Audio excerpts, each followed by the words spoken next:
This is the Yamaha Super Tenere. Named after a desert region in the southern Sahara. Quite likely by someone who has never ridden in sand. That's because at a 574-pound wet weight, it's a handful. It's monumentally heavy. No, I mean that. Go measure the weight of a monument. And that's the Tenere. But an adventure bike's credentials aren't determined by weight alone. This is a Yamaha, so even if you're in the boonies, if you throw a stick, you're likely to hit a dealer, unlike the European brands. And beyond dealer support, it has all the requisite bits. Spoked wheels that allow the use of tubeless tires, fully adjustable 43mm inverted forks, with 190mm of suspension travel, matched in the rear by a preload and rebound adjustable monocross shock. And up front, braking is handled by 310mm front rotors, clamped by 4-piston monoblock calipers. There's also a low-maintenance shaft drive, mated through a slick-shifting and heavy-duty 6-speed transmission to an 1199cc parallel twin engine that claims 108 horsepower and 85 pound-feet of torque. There's two modes to the engine. Touring, aka bland, which meets the power delivery for around town, or Sport, which is like a hint of fun. So the Super 10 could be a good adventure bike. Or it would be, if the bike weren't quite so intent on nannying you. Setting 1 of the traction control is intrusive. Setting 2 is still intrusive. Both make the power delivery off-road, unpredictable. There's nothing quite like standing up and then having the bike's power cut out. Comes as a bit of a shock. Of the two traction control modes, I prefer the third on gravel, which is off.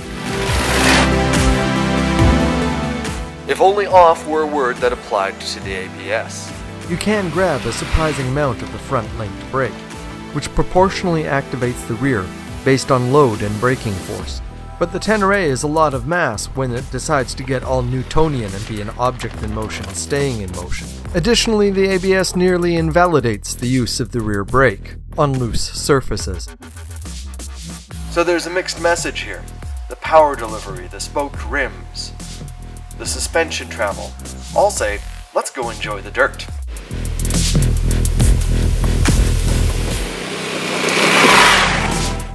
Meanwhile, the ABS and the linked braking are stealing away one of your chief tools for managing a bike off-road. Which isn't to say that the Tenere can't take on more novel terrain, it's just that the ABS, and the traction control if you've forgotten to turn it off, transition from on-road safety features to unpredictable interventions off-road. Counterbalancing all this, there's the utility of the low-maintenance shaft drive. All-day-long comfort ergonomics. Stable and elegant on-road handling. And a build quality that has sustained the Tenere over 4,500 press kilometers. With only a relatively minor patina of use to show for it. No one has even managed to destroy the side-mounted radiator in a fall. And for those of you who aren't in the media, press kilometers are kind of like dog years. They're a multiplier. What I like about the Tenere then is the big Tonka toy tough feel of the thing. I mean, listen to this. It's like a small gnome throwing a great big knife switch in there. And that's just the relay for the high beam. And that's probably the Tenere's strongest feature. A monumental sense of solidity. That build quality adds a considerable value proposition to a bike that's already priced to undercut BMW's R1200 GS. The question is that adventurous enough for you?